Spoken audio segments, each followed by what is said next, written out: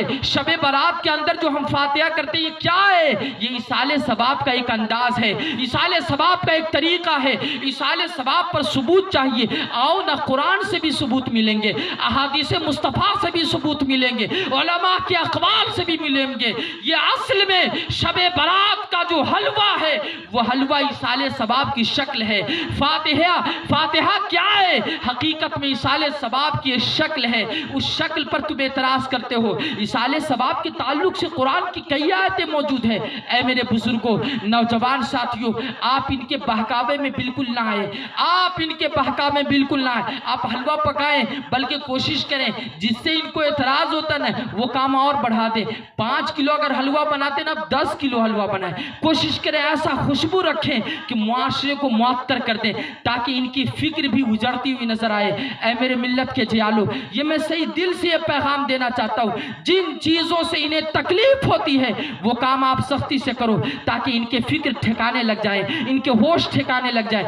آپ تو دلیل ان سے مانگو. اور ہاں یہ بات بھی یاد رکھیں، اسلام میں کسی کام کے ناجائز ہونے پر دلیل چاہیے، کرنے پر اسلام نے کہیں دلیل نہیں دیا. بتاؤ نا، آپ ککری کھاتے ہو، یہ ساگ کھاتے ہو، یہ بتھوا کھاتے ہو، ان سے پوچھو نا کہاں قرآن میں لکھا ہے کہ بتھوا کھانا جائز ہے؟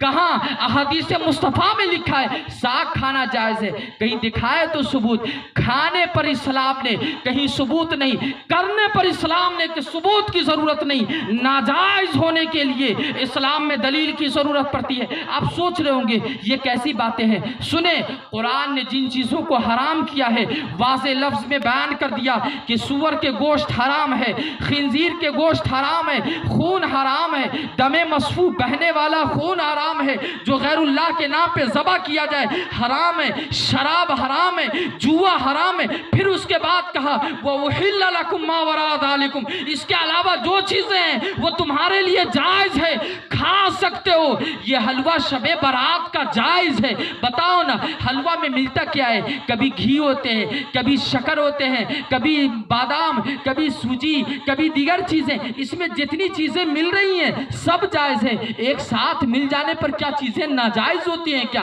اگر ایسا فلسفہ ہے تو بہت ساری چیزیں ان کے گھر میں بھی ناجائز ہوتی ہوئی نظر آئیں گی جنہیں وہ خوب بیٹھ کر دباتے ہیں. میں پیغام دینا چاہتا ہوں، اس اسلامی معاشرے کو گمراہ کرنے کی کوشش نہ کریں. اپنی جو باتیں رکھیں دلیل کی شکل میں رکھیں اور یہ گرامر آپ محفوظ کر لیں. اسلام میں کسی چیز کو جائز ہونے کے لیے دلیل کی ضرورت نہیں، ناجائز ہونے کے لیے دلیل کی ضرورت ہے. شب برات کا حلوہ اگر ناجائز ہے تو دلیل لایا جائے، اگر حرام ہے تو دلیل لایا جائے. یقیناً ہم خود اس سے رجوع کرتے ہوئے نظر آئیں گے. لیکن ہاں اگر کوئی سنی بھائی، کوئی بریلوی بھائی اپنے گھر حلوہ بناتا ہے، آپ انہیں بنانے دیں، آپ اس پر اعتراض نہ کریں.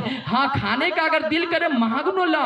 الحمدللہ ہمارے سنی بریلوی بھائی بہت سخی ہے، آپ مانگو گے ایک تو انشاءاللہ وہ 2-4 پیش کریں گے آپ کو. اگرچہ فاتحہ والا آپ کو نہیں دیں گے، اعتراض کرتے ہیں، گریز کرتے ہیں، آپ کو اپنے فاتحہ والا نہیں کھلاتے ہیں. رزق حلال تو کھلاتے ہیں لیکن فاتحہ والا میں خود الحمدللہ کسی کو فاتحہ والا نہیں دیتا ہوں. اس کی قدر میں جانتا ہوں کہ اس کا احترام کتنا انسان پر ضروری ہے. لیکن ہاں اگر ہمارا کوئی بھائی حلوہ پکاتا ہے آپ اس پر اعتراض بالکل نہ کریں. کرنا ہے دلیل کی شکل میں کریں. کل کی گفتگو میں نے سنا، کل جو گفتگو ہوئی اس گفتگو میں نے کچھ باتیں سنی ہیں. آپ سے گزارش ہے اس طرح کی بات گوڑا میں بالکل نہ کریں. ہاں اگر کرنی ہے دلیل کی شکل میں کریں اور کوشش کریں جس اسٹیج پر ایسی گفتگو کرنی ہے اس فقیر کو بھی اس اسٹیج پہ حاضر رکھیں تاکہ آپ کا بھرپور جواب دیا جا سکے. اس آخری پیغام کے ساتھ اپنی گفتگو ختم کر رہا ہوں. آنے والی جو شب ہے جسے ہم شب برات کہتے ہیں اس کا احترام کریں. اور کیسے کریں؟ آقا کی اس حدیث حافظ کے طور پر کرے۔ آقا کریم صلی اللہ تعالیٰ علیہ وسلم کی چہیتی بیوی جن کا حال یہ تھا، جن کے بستر پر جبریل قرآن لے کر آیا کرتے تھے، آقا کریم ان کے بستر پر استراحت فرماتے تو حضرت جبریل قرآن کی آیت لے کر اترا کرتے تھے۔ وہ عائشہ کہتی ہیں اللہ اکبر، آقا کریم صلی اللہ علیہ وسلم کو ایک رات میں نے نہ پایا کہ آقا کہاں ہے، تو تلاش کے لیے نکلی، پتہ کیا چلا آقا جنت البقیع کے اندر اپنی امت کے لیے دعائے مغفرت کر رہے ہیں۔ آقا کریم کو جب دیکھا آپ واپس آ گئی، آپ کا خیال تھا کہ آپ کسی دوسری زوجہ مطہرہ کے پاس چلے گئے ہوں گے، آئے تو عرض کی یا رسول اللہ میرا ایسا گمان تھا۔ آقا کریم نے فرمایا کیا تمہیں ایسا لگا کہ میں تیرے ساتھ خیانت کروں گا؟ اللہ اکبر، ایسا ہرگز نہیں ہو سکتا عائشہ، کیا تمہیں معلوم نہیں کہ آج کون سی رات ہے؟ تو اللہ کی وہ نیک بندی جن کے بستر پر جبریل قرآن کی آیت لے کر اترا کرتے تھے، آپ نے فرمایا اللہ اور اس کا رسول بہتر جانتا ہے کہ آج کی رات کون سی رات ہے۔ کہا 15ویں شعبان المعظم کی رات ہے، یہ وہ عظیم رات ہے کہ آج کی رات کے اندر بنو کلب کی بکریوں کے بالوں کے تعداد کے برابر اللہ امت محمدیہ کے ان افراد کی بخشش فرماتا ہے جن پہ جہنم کا عذاب لازم ہو چکا ہوتا ہے۔ ذرا تصور تو کرو، ذرا سوچو تو صحیح، وہ پیغمبر اعظم آپ کی دعائیں مغفرت کے لیے، اپنی امت کی مغفرت کے لیے قبرستان جا کر امت کے لیے مغفرت کی دعا کر رہے ہیں۔ ذرا سوچو آج ہمارا حال کیا ہے؟